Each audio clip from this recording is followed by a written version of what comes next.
बिस्मिल्लाहिर्रहमानिर्रहीम। Dear students, आज हम बात करेंगे सिमेट्री के बारे में।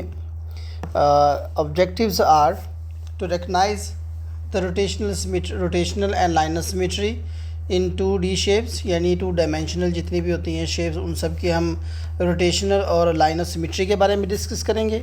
Then we will discuss how to draw और state the number of plane of symmetry, and then we'll discuss draw or state the number of axes of rotational symmetry. Then we'll discuss about the properties of triangle, quadrilaterals and circle directly related to their symmetries. यानी किन किन shapes की 2D shapes की हमारे पास liner symmetry होती है और किन शेप्स की रोटेशनल सिमेट्री होती है, ये भी हम डिस्कस करेंगे।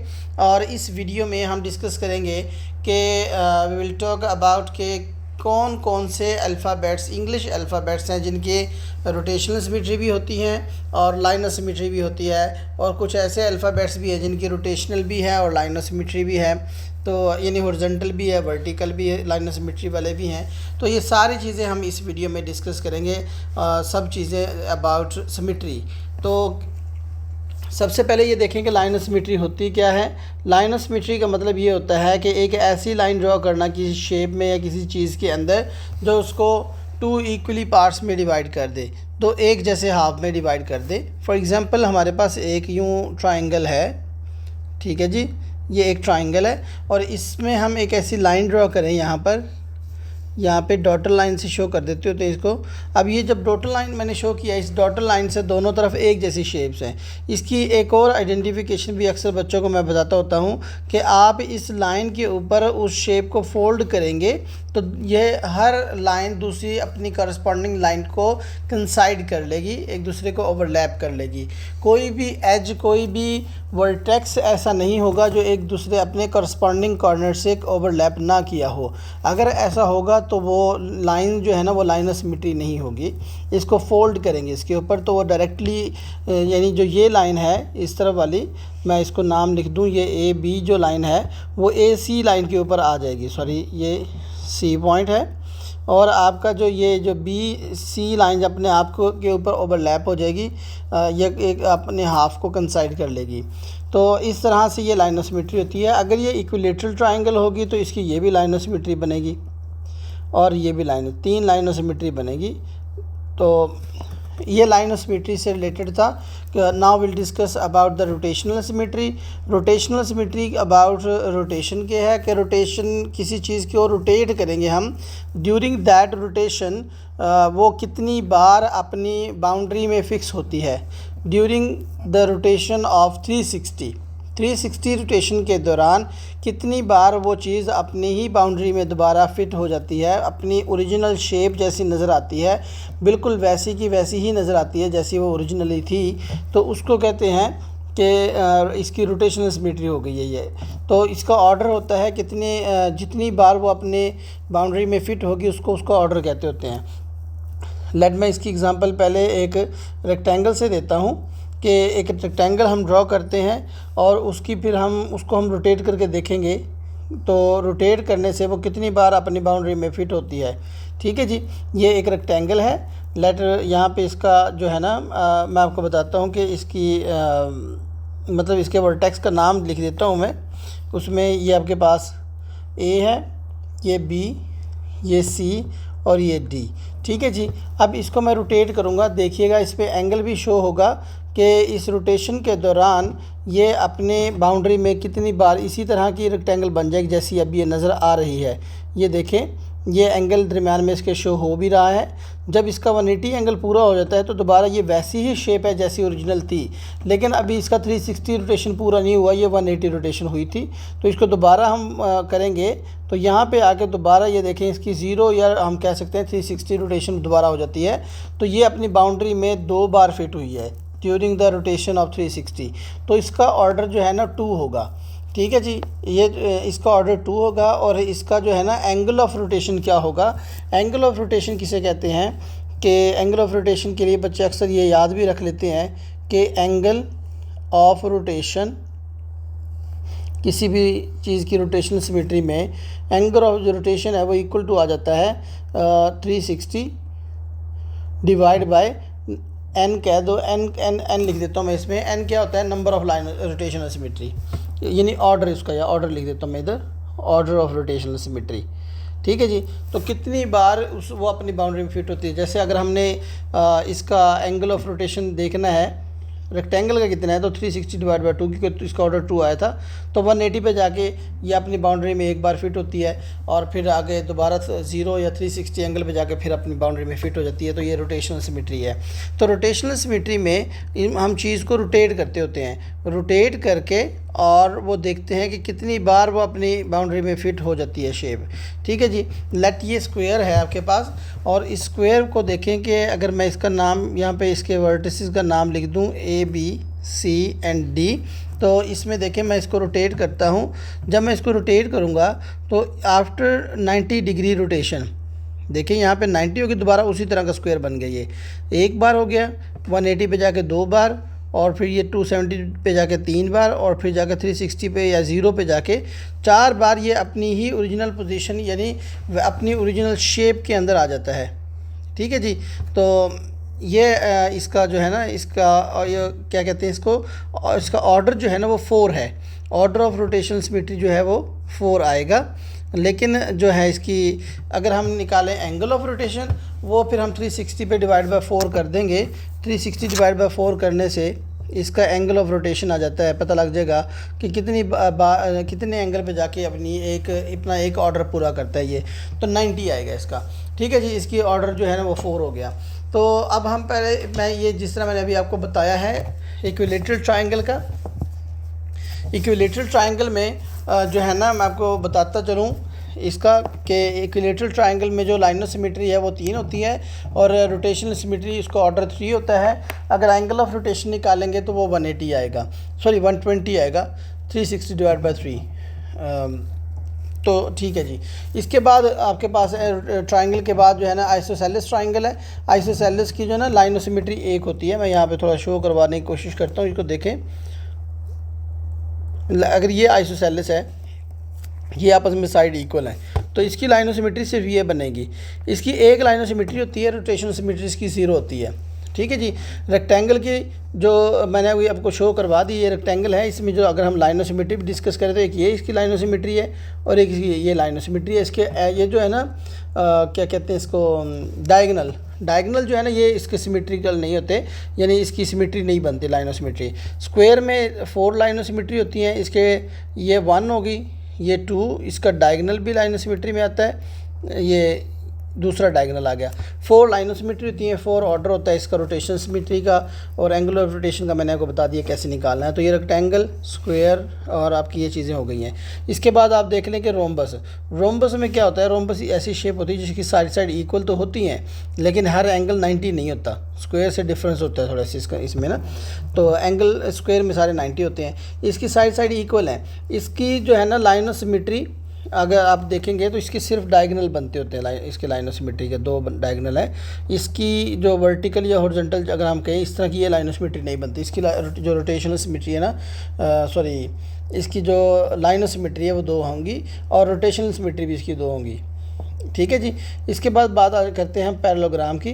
पैरेललोग्राम जो है ना, उसकी जो लाइन ऑफ सिमेट्री है वो एक भी नहीं होगी, कोई भी नहीं होती। हम इसको किसी भी जगह यानी लाइन ड्रॉ करें उसको हाफ में डिवाइड नहीं होता, और इसकी रोटेशन सिमेट्री 2 होती है। काइट में भी आपके पास एक लाइन ऑफ सिमेट्री होती है, रोटेशन सिमेट्री नहीं होती। तो ये तकरीबन जो मुझे याद आई आपके इसलिए, जो वैसे सर्कल के तो अनलिमिटेड रोटेशनल और लाइन ऑफ सिमेट्री होती हैं, और इसके अलावा जो पेंटागन, जो रेगुलर जितनी भी वो होती है ना पॉलीगॉन्स, ये चाहे वो हेक्सागन है, पेंटागन है या ऑक्टागन, जो भी है, तो अगर रेगुलर है उसके नंबर ऑफ साइड्स पे डिपेंड करता है कितनी, यानी उस पर जितनी भी वो पॉलीगॉन है, जितनी साइड उतनी उस साइड नंबर ऑफ साइड के इक्वल होती है इसकी रोटेशन सिमेट्री और इसकी लाइन ऑफ सिमेट्री। तो ये सारी आपकी पॉलीगॉन से रिलेटेड थी। अगर वो रेगुलर है, रेगुलर का मतलब ये होता है कि अगर साइड्स और उसके एंगल आपस में इक्वल हैं, तो it is all about line of symmetry and rotational symmetry. इसके बाद will discuss about plane of symmetry. देखिए लाइन ऑफ सिमेट्री और प्लेन ऑफ सिमेट्री तकरीबन एक जैसे ही होते हैं, लेकिन लाइन ऑफ सिमेट्री हम ड्रॉ करते हैं 2D शेप पे, और जो प्लेन ऑफ सिमेट्री है वो 3D शेप के अंदर आ जाती हैं। 3D शेप का प्लेन ऑफ सिमेट्री से क्यों कहते हैं कि किसी भी 3D शेप को हाफ एक जैसे हाफ बनाने के लिए तो हमें एक पूरा प्लेन चाहिए होता है उसको 2 हाफ में डिवाइड करने के लिए। एक लाइन से वो डिवाइड नहीं होता, 2D शेप तो लाइन से डिवाइड हो जाती है। तो इसलिए आपकी उस शेप पे उस जो भी शेप है उस पे डिपेंड करता है, उसके फेसेस पे डिपेंड करता है उसके फेसेस की कितनी लाइन ऑफ सिमेट्री है। जितने फेसेस की लाइन ऑफ सिमेट्री होगी उतनी ही उसकी प्लेन ऑफ सिमेट्री बन जाएगी वो। ठीक है जी। अगर आपके पास ये है क्यूबॉइड है फॉर एग्जांपल इस तरह से, ठीक है जी, ये मैं आपको क्यूबॉइड ड्रॉ करके देता हूँ। इस तरह आपके पास एक क्यूबॉइड है और इसके हमने प्लेन ऑफ सिमेट्री ढूंढनी है। तो इसके फेसेस के देखें लाइन ऑफ सिमेट्री कितनी बनती है। एक तो इसकी प्लेन ऑफ सिमेट्री यहाँ से बनेगी, ये इसकी प्लेन ऑफ सिमेट्री है। एक इसकी यहाँ से बन जाएगी प्लेन ऑफ सिमेट्री, ठीक है जी, और एक इस साइड से बन जाएगी। ये 3 इसकी प्लेन ऑफ सिमेट्री बनती हैं क्यूबॉइड की, ठीक है। यानी 3 फेसेस की तरफ से हम उसके ऑपोजिट फेसेस वाली नहीं लेंगे क्योंकि वो एक ही प्लेन ऑफ सिमेट्री दोनों तरफ काम करेगी। तो इस तरह से ये प्लेन ऑफ सिमेट्री होती है इसकी किसी भी शेप की कि उसकी फेस को इक्वली हाफ में डिवाइड करे, ठीक है जी। और रोटेशनल सिमेट्री और एक्सिस ऑफ रोटेशनल सिमेट्री क्या होता है 2D शेप में। मैं आपको एक और एग्जांपल देता हूँ इसकी सिलेंडर की। जैसे लेट ये आपके पास सिलेंडर है इस तरह से, तो इसमें एक्सिस होता है, एक्सिस ऑफ रोटेशनल सिमेट्री। जिस तरह कोई टायर वगैरह जैसे किसी चीज़ के इर्द गिर्द घूम रहा होता है ना, उसको एक्सिस कहते हैं। तो इसमें एक एक्सिस ड्रॉ करते हैं जिसके इर्द गिर्द ये चीज़ घूमेगी, जिसके अराउंड इसने रोटेट करना है। हम इसमें कहाँ पे एक्सिस ड्रॉ कर सकते हैं कि प्लॉट कर दें इसके अंदर एक्सिस अगर किसी सिलेंडर के अंदर, तो वो रोटेट करे तो जो है ना वो रोटेट करेगी और वो सिमेट्रिकल रहेगा, ठीक है। इसकी वैसे इनफाइनाइट होती है, ऑर्डर इसका इनफाइनाइट बनेगा। यहाँ से लेके और इस मिड तक, यानी इस ऊपर वाले सेंटर से नीचे वाले सेंटर की तरफ हम एक इस तरह से एक एक्सिस बनाएं अगर इसके अंदर, तो इसने रोटेट होते रहना है और ये सिमेट्रिकल रहेगा और अनलिमिटेड टाइम ये रोटेट होता रहेगा। दूसरा इसका इस तरफ हाथ से भी अगर हम ड्रॉ कर देना एक एक्सिस, तो इस एक्सिस के गिर्द भी ये रोटेट होगा, लेकिन इसमें जो है ना ये 180 के बाद अपनी ओरिजिनल पोजीशन में आता होता है। एक जैसा वैसे का वैसा नज़र आएगा जैसे वे ओरिजिनल है, ठीक है। जिसके 2 ऑर्डर आते होते हैं इस एक्सिस के। हर शेप में हर एक्सिस का अलग अलग ऑर्डर होता है, तो अलग अलग जितने एक्सिस उसके अंदर हम ड्रॉ कर सकते हैं उस एक्सिस के अपने ही ऑर्डर होते हैं रोटेशनल सिमेट्री के, ठीक है जी। तो now will discuss about the English alphabets जो जिनकी लाइन ऑफ सिमेट्री भी होती है और रोटेशनल सिमेट्री है। और मैं आपको अलग अलग बताता हूँ किन की वर्टिकल लाइन ऑफ सिमेट्री होती है, किन अल्फ़ाबेट्स की जो है ना हॉरिजॉन्टल लाइन ऑफ सिमेट्री होती है और वर्टिकल किसकी होती है, वो बात करेंगे। इसके बाद अब हम बात करेंगे किन अल्फ़ाबेट्स की रोटेशनल सिमेट्री होती है। ये अक्सर एग्ज़ाम में भी आ जाते हैं अल्फ़ाबेट्स के, अपने सर्कल करना होता है या सिलेक्ट करना होता है उनको ना। तो पहले मैं बात करूँगा वर्टिकल लाइन ऑफ सिमेट्री, ठीक है जी। वर्टिकल लाइन ऑफ सिमेट्री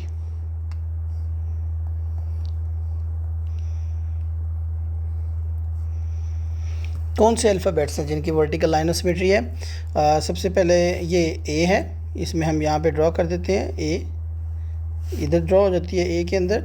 उसके बाद जो आपके पास लेटर एच है, इसकी दोनों ही होती हैं वैसे, वर्टिकल भी होती है और हॉरिजॉन्टल भी होती है, ठीक है जी।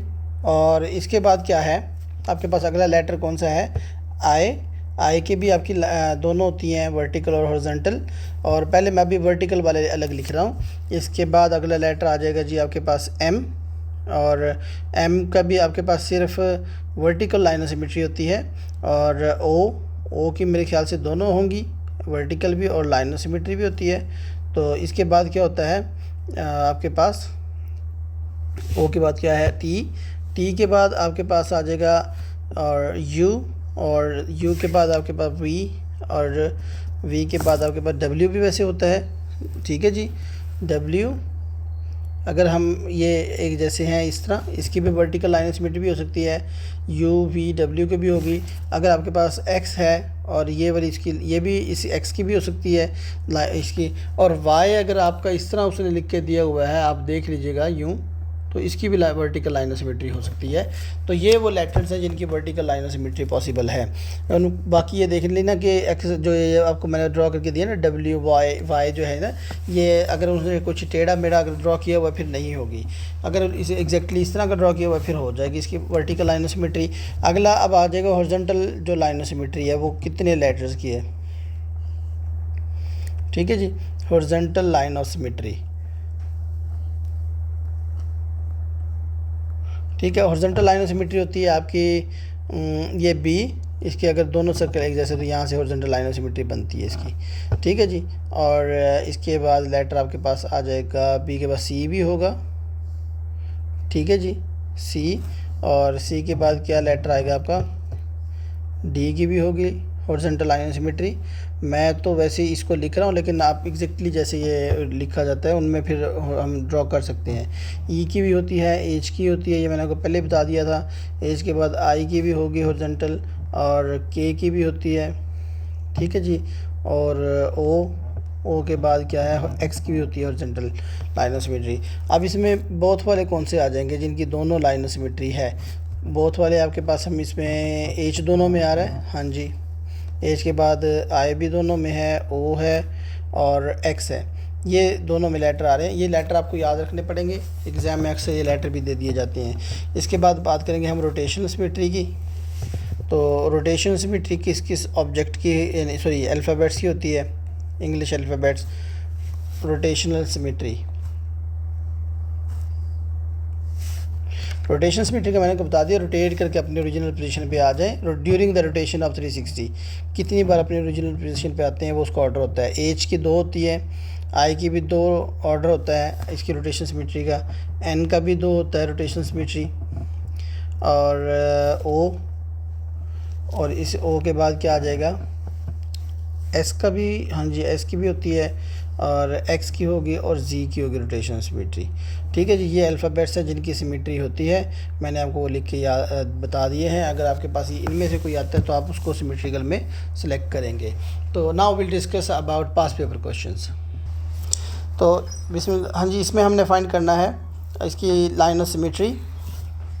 लाइन ऑफ सिमेट्री फाइंड करेंगे कितनी है इस शेप की, तो वो बनती है सिर्फ एक बनेगी आपकी, ये वर्टिकल बनेगी, इसकी हॉरिजॉन्टल नहीं बनेगी। ये वर्टिकल बन जाएगी, हॉरिजॉन्टल नहीं है क्योंकि इसके नीचे ये लाइन नहीं है। तो इसकी ये 1 है लाइन ऑफ सिमेट्री। हमने ये ड्रॉ नहीं करनी थी, मैंने आपकी हेल्प के लिए ड्रॉ कर दी है, सिर्फ हमने बतानी कितनी लाइन ऑफ सिमेट्री। इसकी रोटेशनल बतानी है कितनी है, तो इसकी रोटेशनल 4 बनेगी, क्योंकि दरमियान में जो प्लस का साइन है ना, इसकी वजह से इसकी 4 बननी है। वैसे तो ये एक मेरे ख्याल से हेक्सागोन है, 6 बननी थी इसकी। इसको हमने ड्रॉ करना है, ये देखिए सेम इसी तरह का सिमेट्रिकल ड्रॉ कर देंगे।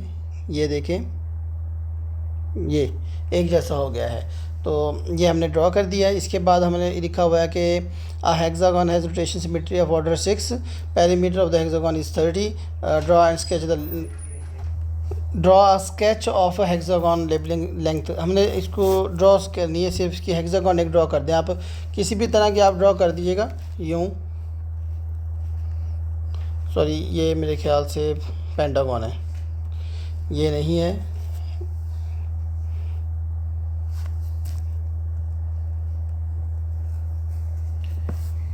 ये हेक्सागोन होगी, नहीं ये भी पेंटागन है। ये एग्जैक्टली हम, ये हेक्सागोन है, इसको हम मार्क कर देंगे यहाँ पे। इसका ऑर्डर 6 करना था, तो हमने देखिए पेरीमीटर इसका अगर 6 है, पेरीमीटर पे हम जो है 6 डिवाइड पे वो कर देंगे, 30 डिवाइड बाई 6 कर देंगे, क्योंकि एक जैसी जो 6 लाइंस है ना, इस तो एक का निकालने के लिए कितना आएगा आपका 5, तो यहाँ पे आप 5 मार्क कर दें, या आप इस पे इक्वल न्यू मार्क कर दें सारी, ये बल्कि हर एक पे 5 आप लिख दें, बेहतर है। ठीक है जी, अगला क्वेश्चन देखें। इसमें हमने क्या बताना है, डैश लाइन ऑफ सिमेट्री, इसकी लाइन ऑफ सिमेट्री बतानी है, और order of rotation symmetry. Line of symmetry इसकी 3 बनेगी, एक मैं आपको ड्रॉ करके दिखा दूँ, यहाँ बनेगी, एक ये बनेगी और एक ये बनेगी। 3 इसकी बनती है लाइन ऑफ सिमेट्री, और 3 ही इसका ऑर्डर बनेगा रोटेशन सिमेट्री का। यहाँ पे लाइन ऑफ सिमेट्री इसकी 0 आएगी, हम इसको फोल्ड नहीं कर सकते, कहीं भी लाइन नहीं ड्रॉ कर सकते। और रोटेशन सिमेट्री ऑफ ऑर्डर कितना बनेगा इसका, 2 बनेगा, 2 बार ये अपनी बाउंड्री में फिट होगी। ठीक है जी, इसके अलावा क्या लिखा हुआ है कि 1 small triangle we have to shade, और जिसके इसका ऑर्डर जो है वो 3 बन जाएगा। ठीक है, हम इसको शेड कर देंगे। ये आपने सारा काम ट्रेसिंग पेपर से करना है।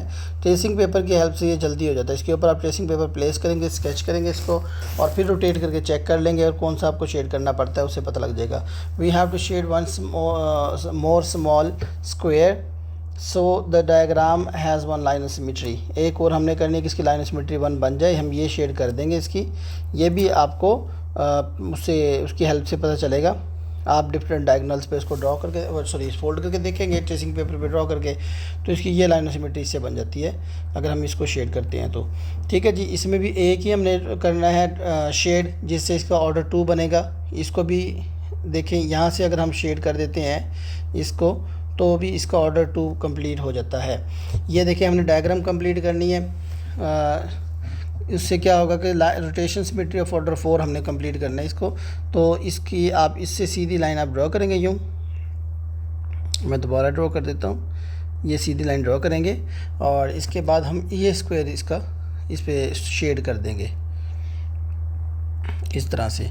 अब इसकी जो है ना, इस शेप की 4 रोटेशनल सिमेट्री कंप्लीट हो जाएगी। ठीक है जी, तो इसके बाद क्या है, ये थोड़ा सा ट्रिकी क्वेश्चन है। इसमें लिखा हुआ है कि सैम है 6 स्क्वायर टाइल्स लेबल्ड ABCDEF, और उसने when Sam places E and F side by side the resulting rectangle has no line of symmetry, so no rotational symmetry. ना लाइन ऑफ सिमेट्री ना रोटेशनल, हमने खुद अरेंज करना है। उसने कहा है write down the 2 tiles that Sam should place side by side to make rectangle that has one line of symmetry. पहले लाइन ऑफ सिमेट्री के लिए हम क्या करेंगे, अगर आप ये देखें कि डी और ई को साथ मिला दें, डी के साथ अगर आप लिख दें सी को डी के साथ सी मिला दें आप, तो आपका जो है ना, आप डी और सी को इकट्ठा ड्रॉ करके देखिएगा, आपके पास डी एंड सी जब आप उसको एक दूसरे के साथ ड्रॉ करेंगे तो उसकी लाइन ऑफ सिमेट्री एक बन जाएगी। ठीक है जी, और इसके बाद जो है ना, उसने कहा रोटेशनल सिमेट्री का ऑर्डर जो है वो देखना पड़ेगा, वो कौन सा है, ए एंड ई आपस में ड्रॉ करके देखिएगा आपको पता लग जाएगा कि ए एंड ई से इसका जो है ना ऑर्डर 2 बन जाता है। इसके बाद क्या है, हमने एक और शेड करना है जिससे इसका ऑर्डर 4 हो जाएगा। वो सिंपली ये आएगा। ये बहुत आसान क्वेश्चन है, ट्रेसिंग पेपर से इसको जल्दी से आप कर सकते हैं। हमने ये शेड कर दिया, देखिए जब ये रोटेट करेगा तो यह यहाँ पे आ जाएगा, ये वाला यहाँ आ जाएगा, ये वाला वापस यहाँ पे आ जाएगा। ये 4 टाइम इस तरह रिपीट होता जाएगा। ठीक है जी, अब यहाँ पे हमने 2 शेड करने हैं जिससे इसका ऑर्डर जो है ना, ये आपका मेरे ख्याल से लास्ट क्वेश्चन, हाँ जी, इसमें हमने 2 शेड करने जिससे 2 लाइन ऑफ सिमेट्री हो जाएगी। तो हम 2 कौन से शेड करेंगे, तो एक ये शेड कर दें, ठीक है जी, और एक ये शेड कर दें जिससे इसकी जो है ना लाइन ऑफ सिमेट्री 2 बन जाएंगी।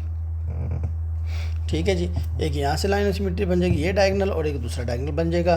तो ये था आपका टोटली अबाउट सिमेट्री, जिसमें हमने line of symmetry, rotation symmetry, axis of rotation symmetry और कुछ पास पेपर के क्वेश्चन डिस्कस किए हैं। इसमें जो पास पेपर के क्वेश्चन मैंने जितने भी आपको बताए हैं वो सारे ट्रेसिंग पेपर से जल्दी और ईजिली सॉल्व हो जाते हैं। तो आपने ज़रूर ट्रेसिंग पेपर का यूज़ करना है इसकी शेडिंग के लिए, to identify for line of symmetry and for rotational symmetry.